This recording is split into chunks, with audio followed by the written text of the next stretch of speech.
Uh, I'm going to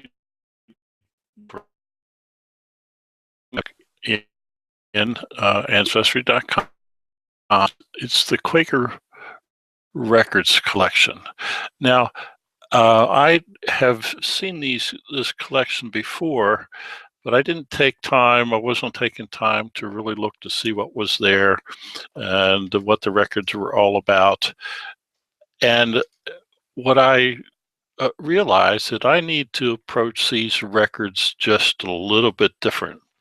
So let me switch over to Family Tree Maker, and so I can show you what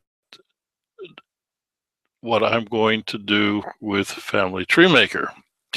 So here we go. I'm going to the Plan Workspace in Family Tree Maker as I usually do. And I'm going to go to the People Workspace because I have a shaky leaf that's going to take me to these records. And if I click on the shaky leaf, there I see I have 2 ancestry hints were found. So I'm going over to the shaky leaf hints, and here is a one of those records I was talking about for the Quaker meeting records. So I click on that, and this is the new view of the records on Ancestry, which I like. And it tells me the information that's going to be there. But I want to go down to the bottom uh, on the collection page, and I can't bring it up on the screen, but I go down to the collection information about this record group, and I see that the dates that are recorded may look different to me.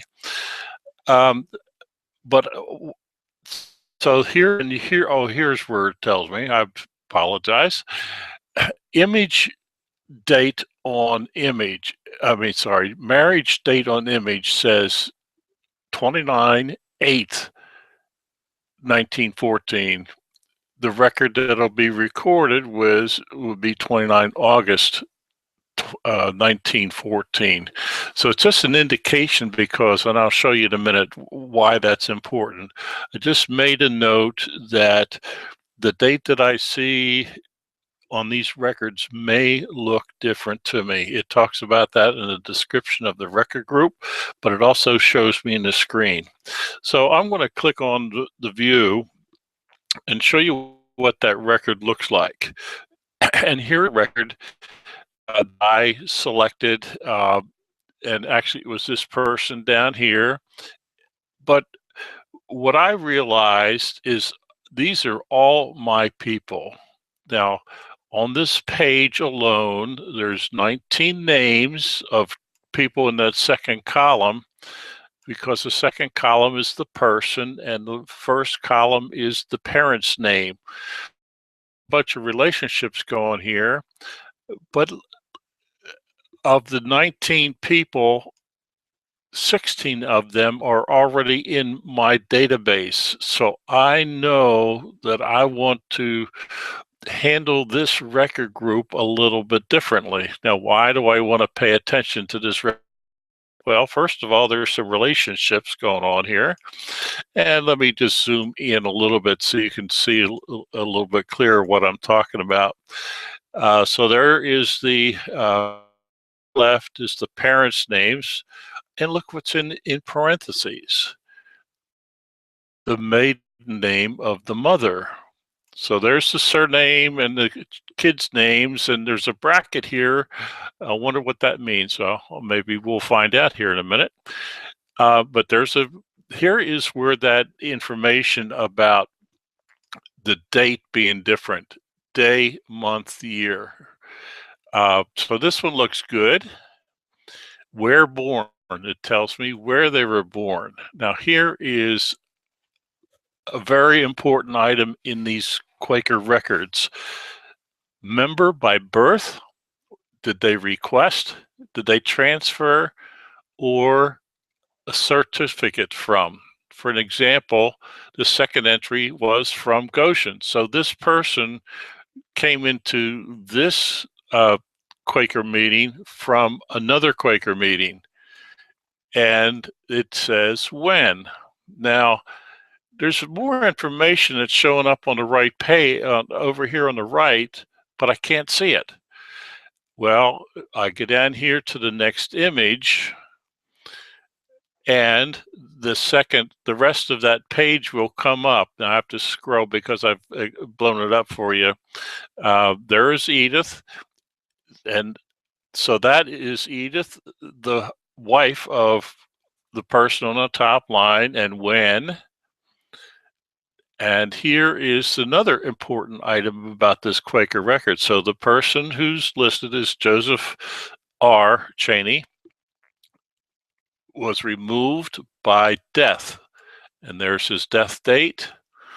He was about 70.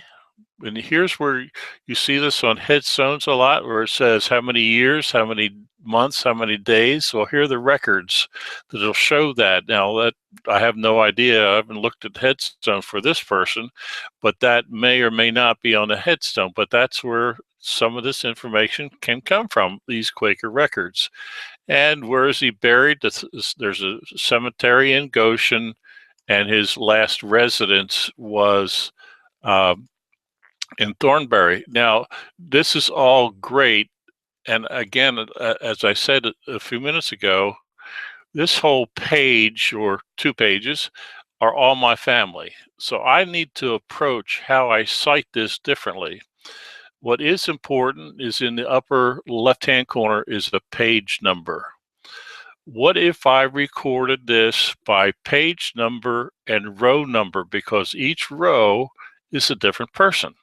So why don't I handle it that way within Family Tree Maker? I'm going to go back over to Family Tree Maker and go over to my Sources tab.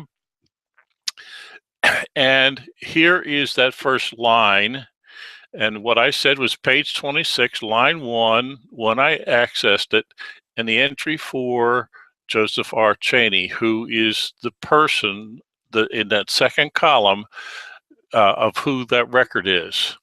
And then I just linked linked to this citation, this person's name, which was his father, the birth date and location for Joseph. He was buried at Goshen. I happen to know that this Goshen entry was also Goshen's friends in Thornbury. When he died, his marriage, I added this fact because I know I've got a stack of these records going on here. So I want to track where they came from. It's recorded. May have me follow where these families were. A member by, it was requested. Again, there's the fact, his name fact, and he was removed because he died, and his last residence, and there is his mother's name, because it was in parentheses, and that he married Edith Sharpless. So that was that whole line. I got 13 facts that I can document from that one line. And so if I get down to this second line, or third line, I'm sorry, if I get down to the third line, I haven't linked anybody, but I've got the citation because I decided that I would cite that. I would cite it by line, but so I got the citation started, but now I want to link to it. So I click over to new, and then I go up, and the third line was for Jesse S. If I go up here to Jesse, it says Jesse Sharpless, and the name facts don't have a Jesse S. So I would have to go to his person page and add a new name, but it does have his it has his birth, but I don't have the record gives me his exact birth. It doesn't say that he was born in 1932, but what I have for him does not show the exact date, nor does it have any of the other records facts that are on that spreadsheet or on that record.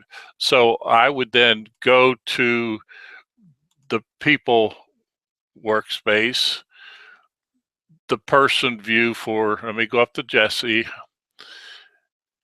and go to his page, and then I would add name, and it says on the record, Jesse S. Cheney. Now I have to pick up that citation because I want to cite it. So this is, I click on new, use an existing citation because I already created it. I click on new, existing, and the screen will pop up and let me know where I can find it. And where am I going to find it? It's going to be under Swarthmore. Oh, I'm sorry, I have it at source citations. I want it by source title. It's easier for me to find, and the source title will be on the left. And that citation is under Swarthmore, the way the template was created, and I won't go into that. But I'm going down here to Swarthmore College, which is where those records were, and they created these records for us. And it was page 26, line 3 for Jesse S. So I am now linking to that citation. So then I would go in and enter from this screen, I would enter all the other data that's on that record. So I don't have to go through that selection of citation. I will highlight that and click on the second icon, which says copy source citation. And the next fact that I enter, I can then in the pull down menu paste the source citation. So I know that's confusing. It was to me, but looking at the records and the information that I had available to me, I have decided that I would cite work on the whole page, because I've got 19, there's 16 of the 19 people on that page are mine. I do want to make one comment about the image. I cannot get page 2 of that image. I cannot save it as.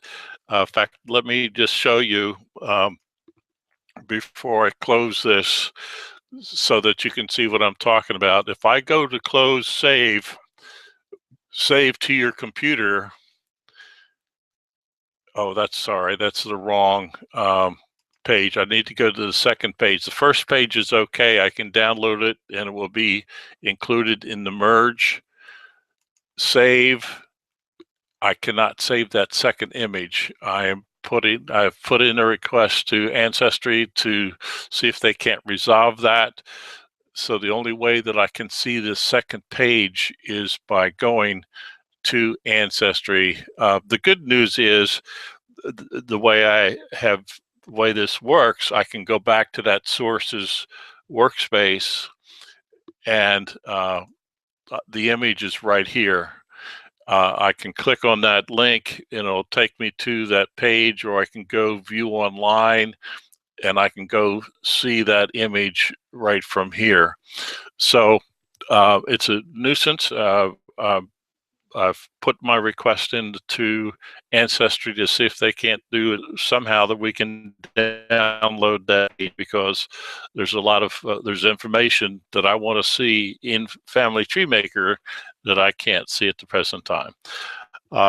Take a look at these records. I know for me, I'm going to be spending a couple of days doing this. I've got my notes tell me that I have 13 people already, and that's not including the people that are on this page that didn't come up as hints yet, because I know that my family is one of these pages which has us all listed.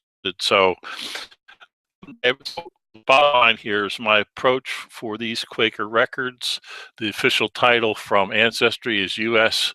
Quaker Meeting Records, 1681 to 1935. I have to approach those records differently. This is Cousin Russ, and I hope you have a wonderful day.